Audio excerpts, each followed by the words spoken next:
Thank you for joining us for another eMarketer Tech Talk, where we host amazing guests from all areas of media, ad tech, and MarTech.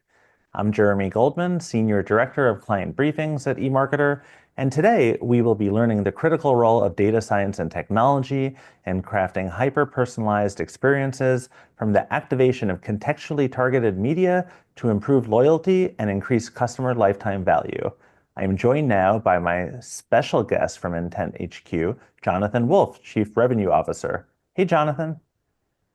Hey, Jeremy. Thank you very much. Delighted to be here. I'm delighted to have you with us for your great presentation that everybody's going to hear in just a second. And reminder for those of you at home or in the office, afterwards we will be opening it up for questions about what you've learned. So just use the chat window to submit questions for the Q&A and to communicate with your peers. So Jonathan, before you get started, I want to ask you, what do you mean by art and science in this context? Yeah, thanks, Jeremy. Great question. The science from our perspective is really making sure that we are at the bleeding edge of the technology, the capabilities, and that we're able to offer that to our clients. The art is slightly more nuanced. The art is really to get to the point that ultimately, what are we looking to do? We are looking to understand our customers as well as we can. Our customers are human beings. And if we just rely on the technology without applying that human touch, then we're going to be missing the point slightly. But one of the interesting things is that the technology now is getting so advanced that we can actually use it to understand the individuals at a very human level. So I'll be talking a little bit about that. Right, let me get into this.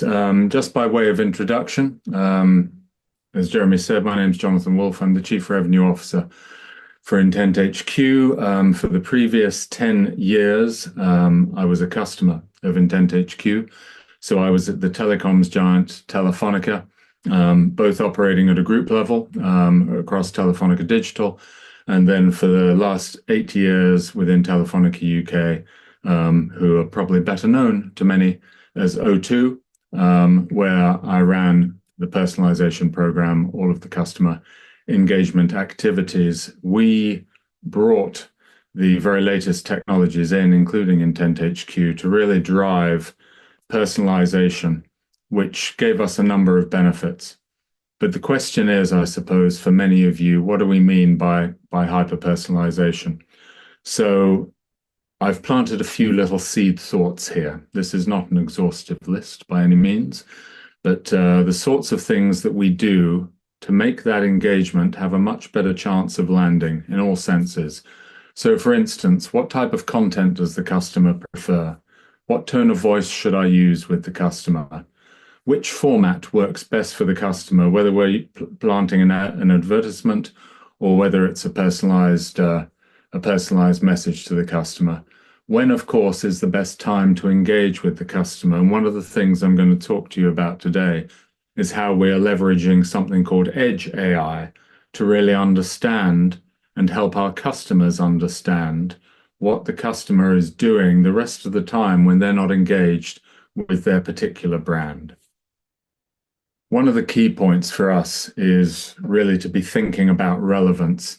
If we can help our customers to be relevant with their customers, then you've solved a huge problem. And if you can really pinpoint what that means, we talk about and we think about helping our customers to understand their customers better than anyone else.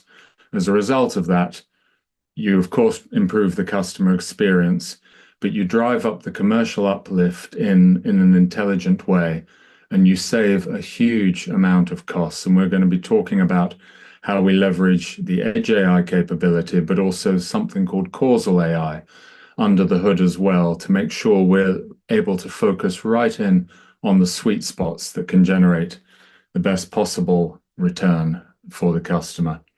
For those of you that don't know, just a few little credentials before we get into the meat of the presentation. We are the AI Company of the Year in the UK. We won that award about 5 months ago. I'm super proud of that. Competition, very hard. The Financial Times has categorized us as being one of Europe's fastest growing companies for the last 3 years. We have been called out by the telecoms analyst firm STL Research Partners as being a top 100 edge computing company for the last 2 years. Gartner consider our technology to be disruptive. And the ladies in our organization are super important to us. So about 45% of our employees are ladies, and about 42% of our data science team are ladies. And that's something that we're really proud of. Just coming down to the bottom of this slide, which will give you a little flavor for what we're dealing with. Talking about that's a little example of some of our customers there. Verizon, as one example, as we sit here right now, we've got data on around 100 million Verizon customers running through our platform right at this moment as I'm giving you this presentation. So we are very, very used to dealing at massive scale. We're talking billions and billions of records a day, processing that, applying the very best data science, the very latest causal AI and edge AI to really understand the customer base much better and help them pinpoint and segment the hotspots where there's real value. It's been quite a journey. I'm sure many of you on this have been involved in personalization one way or another. I just thought I'd call out some of the experiences that I've had. I'm not going to drain the slide, but 2010 to 2014, the emergence of data-driven personalization. When I was at Telefonica, we started to leverage just the network data. So this was without having to ask the customers for location permission at all, but just leveraging the network information to understand the movements of customers. And we started to be able to see who is in this street right now at a crowd level, at an aggregated level. But then more interestingly, where have they come from? How often do they come here? How long are they staying in this particular location? What was their mode of transport to get here? And we started to understand from some really coarse network data that wasn't being leveraged at all in this respect. This was the exhaust pipe from a telecommunications giant that was not being leveraged and not being fully understood. But we actually turned that into an analytics product and service with customers in the retail sector, in the transport sector, in public services as well. And then there've been a number of things. I remember the first time sitting in a meeting, which would probably have been 2014, 2015, where it became clear that data science was really growing, and we started to hear people using language such as random forest or recursive regression a little bit more often, and companies started to build up their data science teams a little bit more scale. And then, of course, we had GDPR. GDPR changed so much, certainly for us in Europe. If I think about where the consent rates were and the whole way in which we were marketing beforehand, and we were communicating with everyone unless they had opted out. And today, of course, our customers only communicate with customers where there's explicit consensual opt-in. So that flipped the model, and that in turn actually drove the need to be a little bit more explorative and a little bit more ambitious with how we could leverage data science and personalization. And then coming all the way forward to the right, let's just hop to 2024 here. Hyper-personalization powered by edge computing and federated learning. So we're talking here about the phone understanding the customer, the phone actually building and having a personal behavioral model sitting on the phone of that individual without having to understand who that individual is. So nothing about Jonathan, nothing about Jeremy as an example, but just about this mobile phone gets up at 6 a.m. This mobile phone goes to the office 2 or 3 times a week. And we're now able to bring all of that sort of information together with the appropriate consents in order to leverage and optimize how we engage with individuals and target the customer better.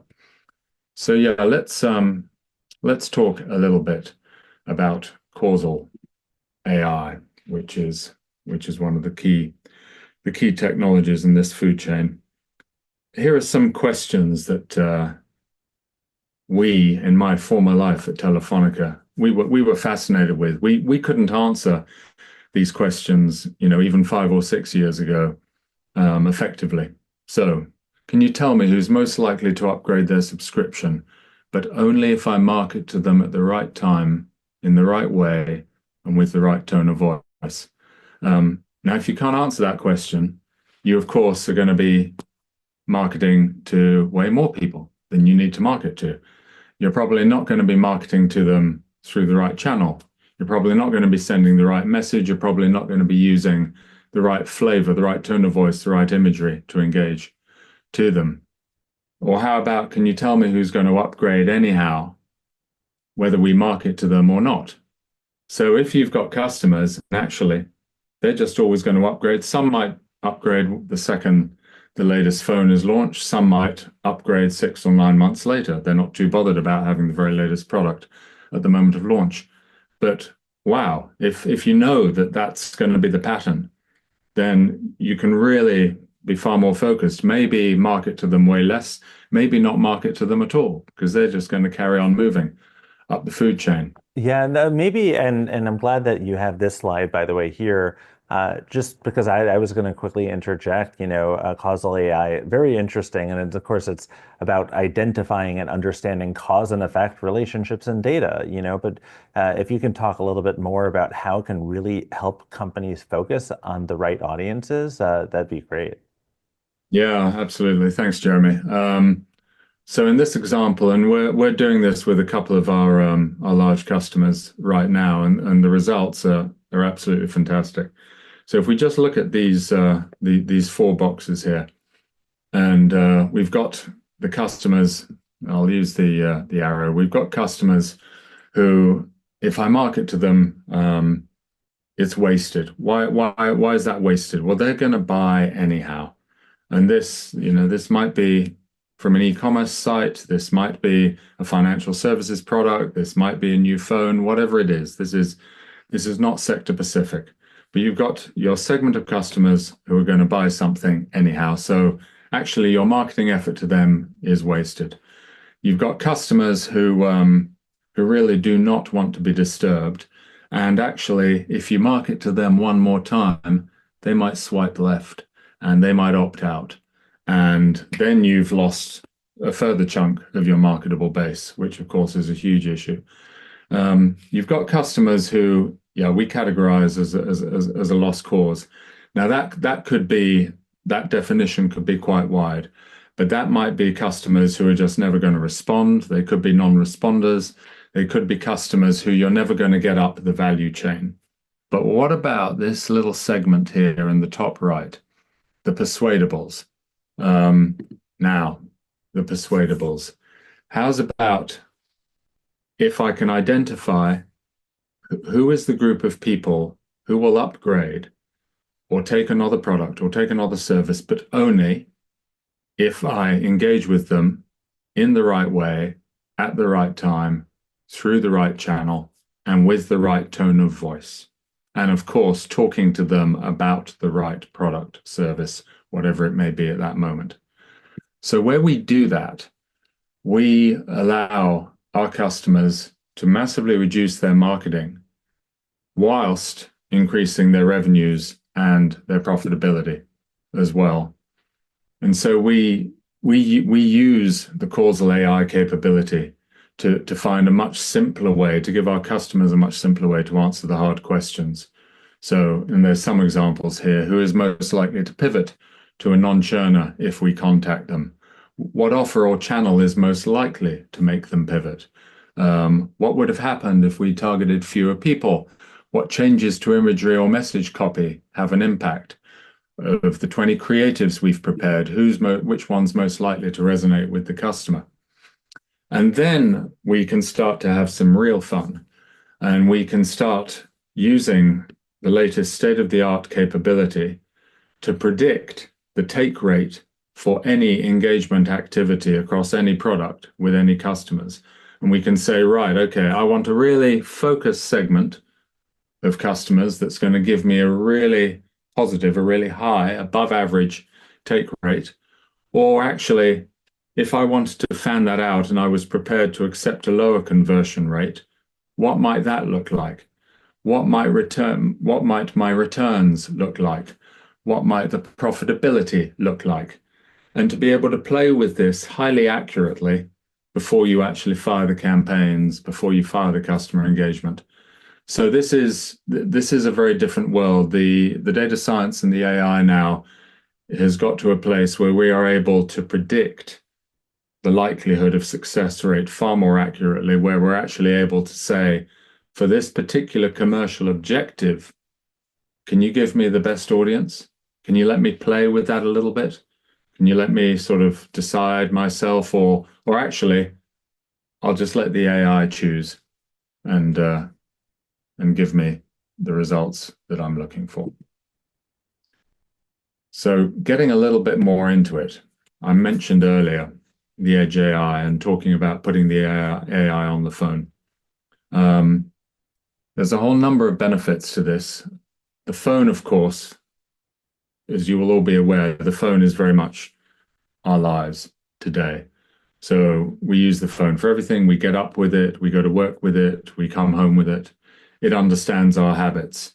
What if we could really use that to understand the habits of the individual, but to do that in a privacy safe way, while safeguarding the identity of the individual, and whilst building that understanding of the individual? Why does it build that understanding so much better?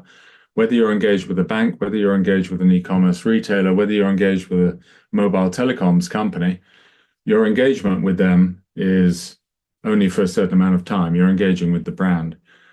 The phone is always with you. It's always in your pocket. It sees your patterns outside of when you're engaged with the brand. And the technology has come on. So we are now able to embed an SDK in our client's app or in their apps that, whilst using less than 1% of battery life every 24 hours, so completely non-intrusive from a power and an operational perspective of the phone, and completely unseen as far as the customer is concerned, we are able to start picking up a whole variety of additional anonymized signals. So the default mode here is that we capture the data in an anonymized fashion.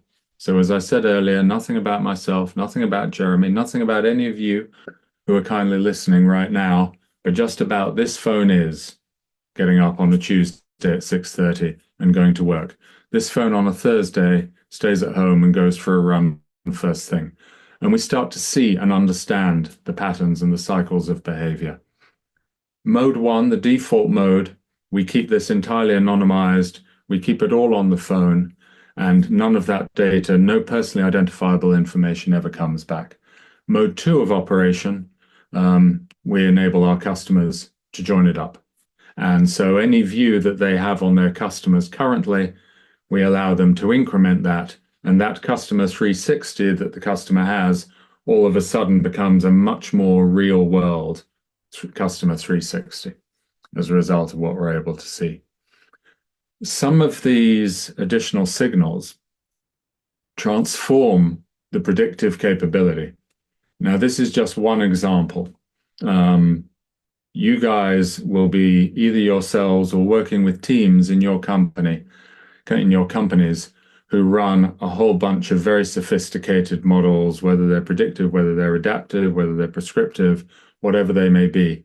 What this slide is designed to illustrate is to say, picking up a whole bundle of these additional signals, just taking prediction of age as an example, here is why we get so much more accurate.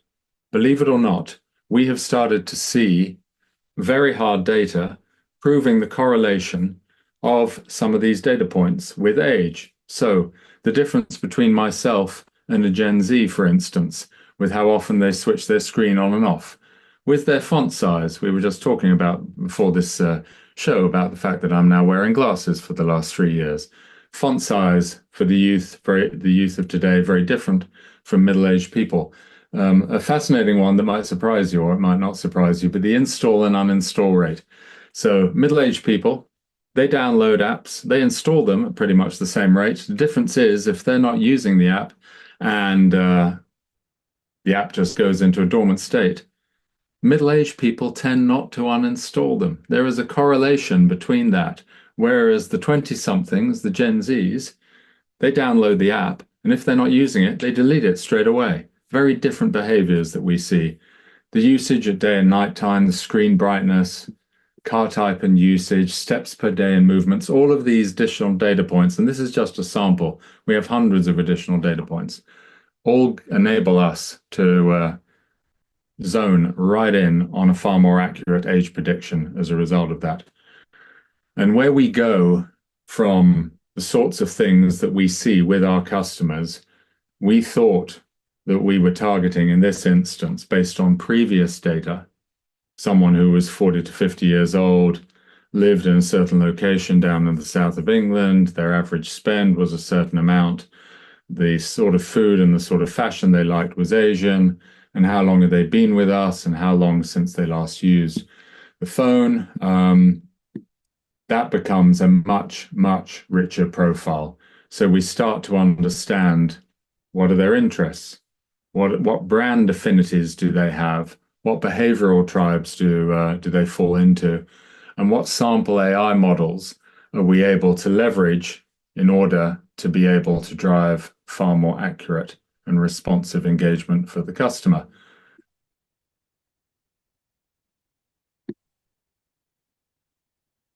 Just to give a little flavor for what we're talking about, with the Edge AI, we can now see the customer's actual journey during the day, during the week, during the month, during the year.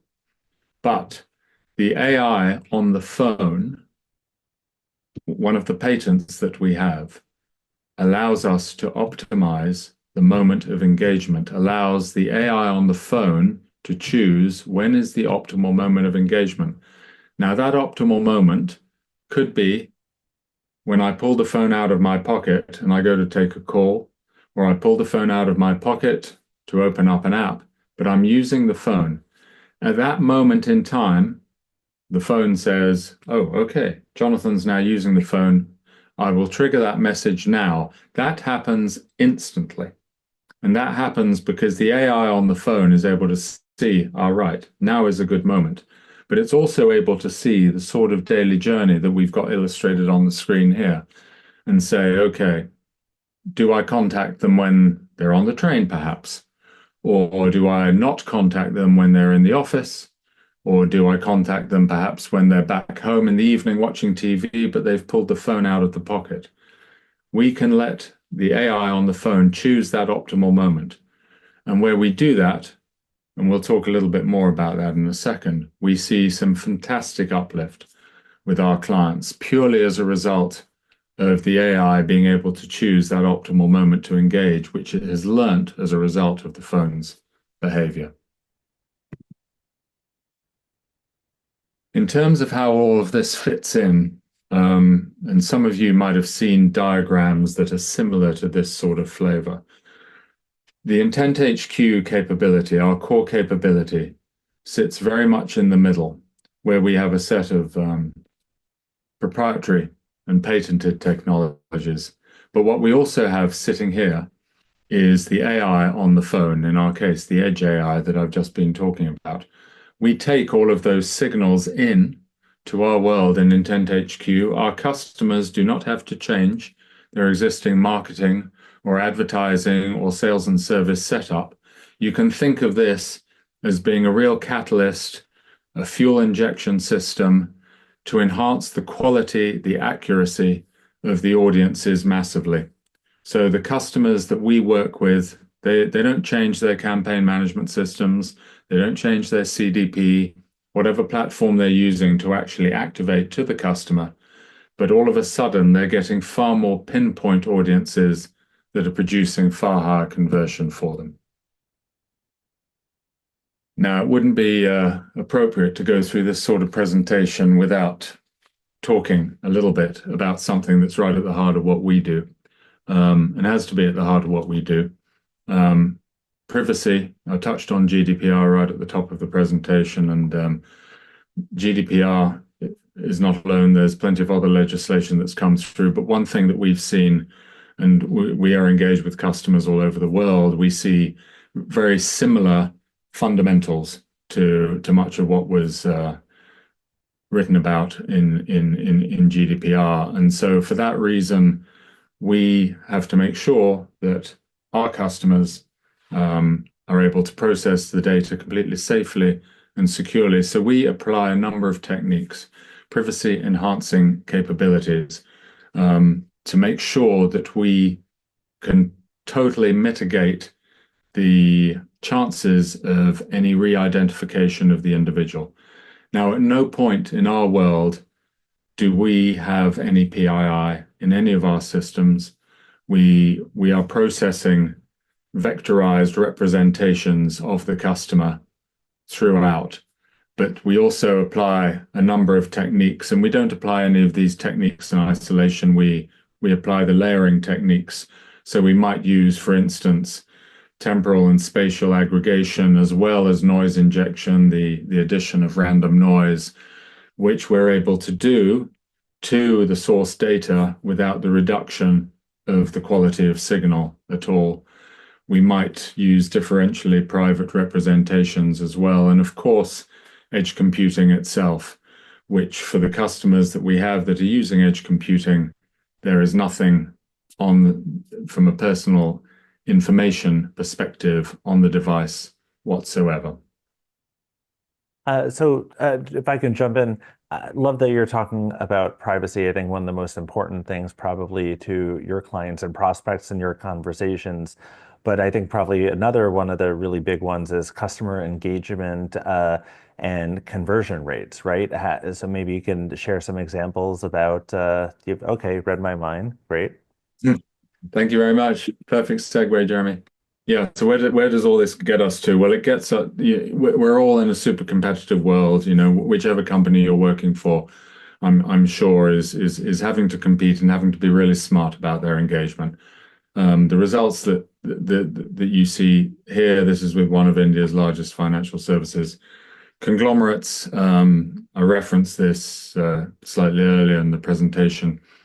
And this is purely using the AI on the phone to pick the optimal moment for engagement. There's a whole set of other capabilities that we could also use, but this one just in isolation. This uplift was driven by optimal moment of engagement, and this was a mutual fund product. 9 times click-through performance as one example there. So that was fascinating. We've got other examples as well where we've been able to see a huge increase in the numbers of monthly active users as well. But when our customers see this sort of initial improvement in conversion, yeah, that tends to outstrip what they've been able to achieve elsewhere.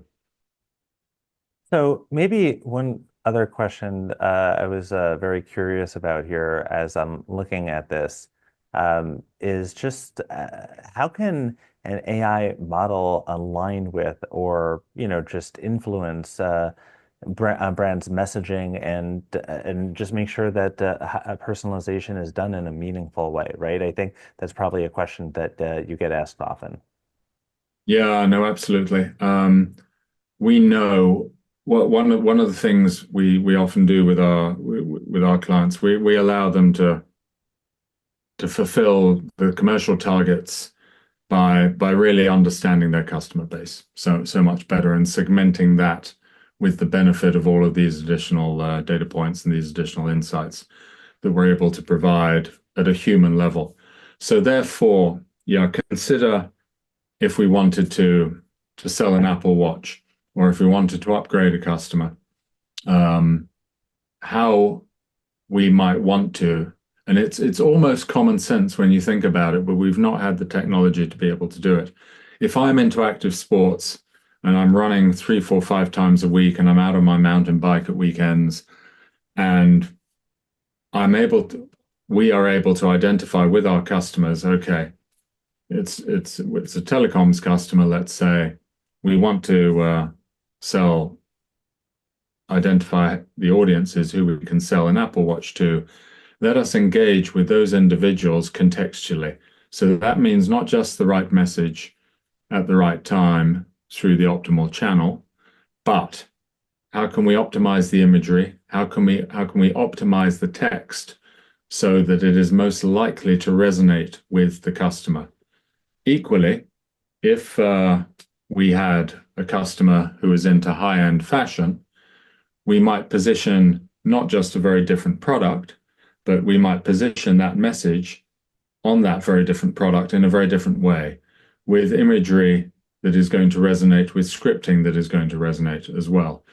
Now, we can use this, of course, in today's world, and we are using this already in conjunction with the latest Gen AI to automate the generation of the right image, to automate the generation of the right text as well. And again, you can make that decision as to whether you choose that. But when you're doing this at massive scale, so when you're dealing with customers who've got anything from 20 to north of 100 million customers, and you want to be optimizing all of the marketing and campaigning activity across that, to be able to automate this, not just to find the optimal audience and to understand what is the likely uptake going to be, but then the final cherry on the cake, being able to give them that message in the right way with the right imagery. That is where we start to see the uplift. And again, this sort of thing, I remember talking about this a few years ago, but back then it was, well, number one, we didn't have all the tools and the capability to be able to do this. We couldn't get such a good understanding. But number two, where we could say, oh, they're into sports. Yes, they're into tennis. Let's maybe message them this way. Let's use that image. That had to be pretty manually set up. There was a lot of work for people to tag the various systems in the content asset library and be able to tie that together with messages. We don't need to do that anymore. We can automate so much of this now and generate the great uplift and the great results. One of the things, just a final note to finish on, and again with another large customer of ours, the sorts of uplift that we see across a variety of different audiences. Telecoms customers, as many of you will be aware, for a long time have been looking for substantial and significant alternatives to the traditional revenue sources. So beyond just selling phones, beyond just selling airtime, looking at selling all of the adjacent services, many of our telecoms customers have also moved heavily into financial services products as well. The sorts of audiences that we're able to generate, whether it's for content, whether it's for additional perks and rewards, partner audiences as well, which is a huge part of what we do. We see in this particular example, these 10 behavioral audiences alone generating an incremental $20 million in annual subscription services revenue, as one example. Certainly, having been a previous customer at Telefonica for an 8-year period, the incremental profit that we were able to generate there was just above 100 million pounds in controllable contribution over that time. By the way, that's a pretty big mic drop moment, I would say, from a return standpoint, right? Just before because I know you're wrapping up now, but as we come to the end of our time and before we go to audience questions, maybe you could just answer this one for me. What's one piece of advice you would give to all the marketers here today, with respect to this topic? Sure. No, thanks, Jeremy. I think one of the lessons we learned, we started implementing. So flicking back to when I was client side at Telefonica, we started implementing this technology, some really smart technologies very early on. That was half of the challenge. The other half of the challenge was actually how do you effectively drive that engagement so you get that adoption across the business? whether it's a retailer, whether it's a financial services company, whether it's a telecoms company, as it was in our case, how do you actually get to the place? And we managed to get to the place where, you'd walk through what was a massive marketing department, and over half of the people had the platform on their screens at that moment. Now that didn't happen just like that. We had to put a ton of effort into making sure that we had not just the commercial teams and the marketing teams and the data and analytics teams on side, but the legal teams as well, the senior management in other parts of the business. I often use the analogy. I say to people, it's much easier to surf the wave than to make the wave. And we actually had a number of people in my team whose job was purely to drive business adoption. So their Monday to Friday job, whether it was in the channels, whether it was in the stores, whether it was with the online digital team, whether it was with the campaign management teams, of course, the customer value management teams, we were never assumptive that, okay, we've got this great tech, people are just going to start using it. So we were also proactive, very proactive with our engagement to get that roll out across the business. And we weren't, we didn't learn that from day one. We learned that from probably about day 500, if I'm honest. But then from day 500 onwards, that transformed the uplift we were able to get. Well, that's a nice, humble approach. Jonathan, thank you so much for sharing these great insights. Learned a lot here, but I know we're going to probably learn quite a bit in some of these audience questions as well, including, I think, a few that might even put you on the hot seat, but I know you're up to it. So, yeah, this is a pretty good one to start with, I think. This emerging tech that you offer, but just overall with the space and ongoing innovation might seem at odds with the simultaneous tightening of ethical data and compliance regulations in just about every market that marketers are operating in. So, is this the case? And how can brands stay one step ahead while also balancing, these privacy concerns? So I think that's a kind of a tough one, but I think you're for it. No, thank you, Jeremy. This is not, yeah, no, great question. This is definitely not a solved problem. But what it does do, and where we've seen evidence, is that customers, the phrase value exchange, which is not one of my favorite phrases, I'll be honest, but where you are offering a genuine value exchange, the customers will consent if you approach in the right way. So let me give a specific example. Let's talk about a former company that I work with, Telefonica O2. Um, they have an app called O2 Priority. And what's O2 Priority give me? Well, as I arrived at the office yesterday morning, it let me know about a free coffee that was nearby, literally free. 2 mornings before that, it let me know that I could pick up some breakfast free at another restaurant, another partner company.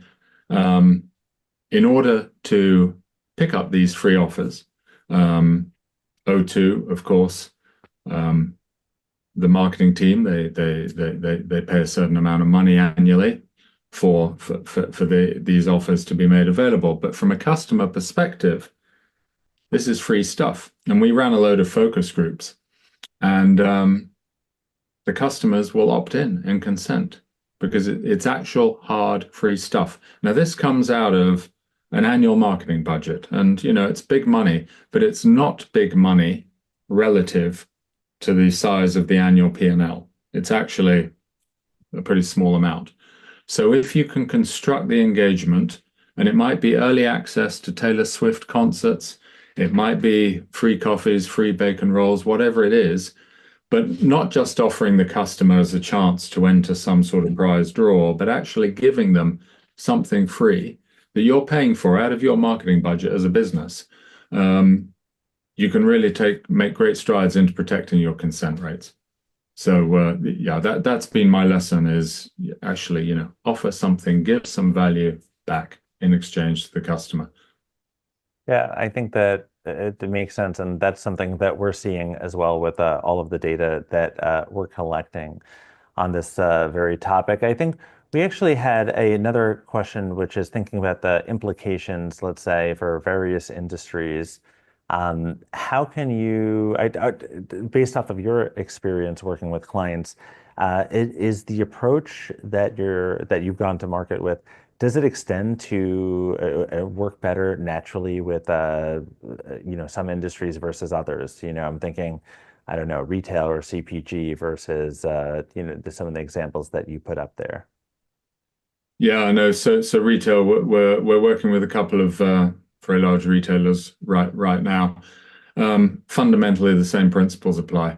So number one, that we can use the latest technologies today to build a much better understanding of customers' behaviors, habits, as we've talked about, that real understanding of what the customer is doing when they're not engaged with the brand. So pick any big retailer as an example. And, whether it's a fashion retailer or whether it's where you get your weekly groceries from. And, they can see my shopping basket, they can see your shopping basket every week. If you've got some sort of loyalty or rewards card, let's assume for the sake of argument you do. And they can see that, you have a healthy diet or you don't have such a healthy diet, or from what you're buying, they can infer that you have a family or you're single or that you've got pets. They can see all of that. So they can build up, a good set of understanding about the customers. They are still blind to what the customer is doing the rest of the time. So it's great that they've got all that information on the weekly shop, and it's great that they can build up all of that analysis. But they are still pretty blind as to what the customer actually gets up to. Does the customer, what are the customer's travel habits? Do they travel abroad? And how do they travel abroad? With what frequency? Are they highly active individuals, or are they couch potatoes? Are they, whatever the habits may be, do they go and visit art galleries? What other apps do they have on their phone? We can see that. We do not see the in-app usage, by the way, but we see the footprint of the installed apps. All of these things can give us additional signals. Then you can take that information and leverage that to understand your customers better, and then apply the same principle and not market to the ones too much who you don't need to market to, because actually that'll put them off, but really focus on the sweet spots, on So I where think, there's gold. yeah, no, this is that's a great answer. There's actually people are really trying to stump you today, but we had one came live during the Edge AI section. How would what you were presenting play with firmographics, which is one of my favorite words, the set of characteristics describing companies instead of demographics? So have you thought about either expanding into that, or are you doing anything in that place to a little bit more help people target, let's say companies more so than discrete customers? Yeah, no, the same principles apply. And yeah, great question. We've primarily we have targeted, we're a B2C play. So most of our customers are consumers, but where that differs is because we can build up such an accurate profile, for instance, of customers who like particular brands. We can then, there's a huge data monetization play that we've been running, successfully for years. So one of the things that we actually have live in Spain with Orange is where we take the anonymized Orange customer data, but we marry that with financial payment and transaction data. And then the Orange B2B team go out and they sell those insights in Spain to all sectors. So whether it's health insurance, whether it's fashion, whether it's retail, whether it's travel, whatever it may be, what does it give those sectors? It gives the brands within those sectors much better visibility of how they are performing against other brands within the same sector, whether it's by geography, whether it's by income stream, whether it's by product value, whatever it may be. So yeah, the data monetization play is very strong for us, and we did some segmentation as well in my previous life at Telefonica, where we did use this same capability to construct audiences based around the different business profiles for the small and medium size enterprises as well. Even the fact that you're thinking along the lines of not just targeting customers, but building basically another line of business for some customers. I like the way you think. I want to talk to you about that offline sometime. But since I know we don't have so much time and the audience doesn't want to hear me, I want to turn it over to you for maybe one more question. How do you balance customer value, customer trust, and transparency, right? It seems like obviously you're trying to kind of make sure and advise brands that there needs to be the right kind of value exchange, as we talked about before. But it seems like it's a tricky balancing act to find exactly at the right levels, and how do you be, not too black hat or white hat, but kind of almost be gray hat in a meaningful way. Yeah, no, that's a great question. I think the key for me is to be able to offer options. So we've talked about the privacy enhancing set of technologies that we have, but equally in our world with Edge AI, we've talked about how we build up that personal behavioral model on the customer without identifying who they are as an individual. So nothing about Jeremy or Jonathan, just about this mobile phone is. And then we infer a whole set of very detailed behavior and understanding about them. That is that is really key because we can actually say to our customers, we can be completely transparent and say we are not identifying the individual, but we still have a mechanic for you to be able to target. You don't know that it's Jeremy or Jonathan, but you're still able to target that same individual. You're targeting the mobile phone that, in my case, maybe gets up at 6 o'clock in the morning and goes for a run. You don't know it's Jonathan, but you know it's this guy. You know it's the guy who goes to work in a physical office 3 times a week, who has these particular interests, etc. You're still targeting that, and you can still build up all of that information without saying, "Oh, here's his email address, here's his phone number, etc."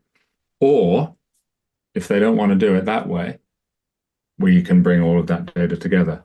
But the key thing is to be able to offer options and say to our customers, look, it's a competitive world. Let us show you at least some of the very latest technological advances, and you choose. You choose how you would like to do this. Do you want to be able to trigger, what we call blind personalization? So still triggering the messages contextually, but without understanding it's the individual, or do you want to be able to join that up? And that coming back to the trust and transparency piece, that gives you, that's a beautiful thing because if you're asking customers for location and you can say to them, okay, give us your location permission, but actually we're never going to know it is you, Jeremy. We're never going to know it's you, Jonathan. We're just going to know it's the location of this particular phone at the time. We don't have the phone's number. We don't have any of that. Are you happy to consent? Are you happy to opt in? And it'll be a different answer for every company, but the key thing is between that on the edge side with the core privacy enhancing capabilities that we have within the central system, be able to offer the customer options and let them select which one or which combinations they are most comfortable with.